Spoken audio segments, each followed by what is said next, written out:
আসসালামু আলাইকুম রহমতুল্লাহ বরাকাত। আপনারা সবাই ভালো আছেন? এই গরমে দীর্ঘ সময় বসে থেকে আলোচনা শোনা অনেক কঠিন একটি কাজ।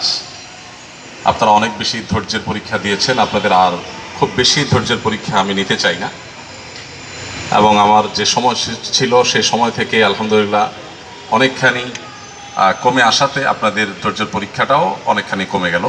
আল্লাহ তাআলা আমাদেরকে সহজ করুন।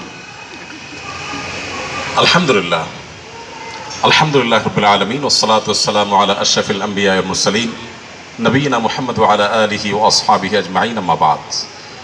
সকল প্রশংসা সেই মহান আল্লাহ তাআলার, যিনি আমাকে এখানে আজকে দাঁড়িয়ে আপনাদের সামনে সর্বকালের সর্বশ্রেষ্ঠ মহামানব, মানবতার মুক্তির দূত মুহাম্মদ সাল্লাল্লাহু আলাইহি ওয়াসাল্লামকে নিয়ে কিছু কথা উপস্থাপন করবার তৌফিক দিয়েছেন।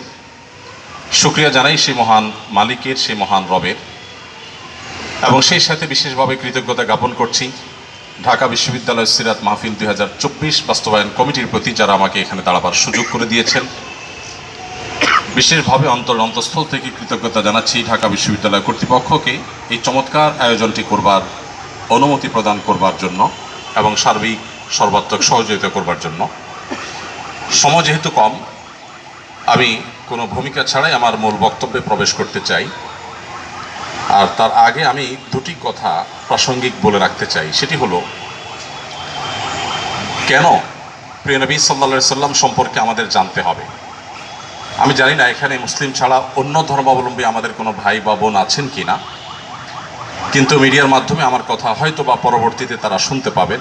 আমি তাদেরকে সহ বলতে চাই, মুসলিম অমুসলিম যে কোনো মানুষ যদি তিনি সত্যি সত্যানুসন্ধানী হয়ে থাকেন, আমার মনে হয় তার জীবনে একবার হলেও মুহাম্মদ সাল্লাল্লাহু আলাইহি সাল্লামের জীবনী পাঠ করে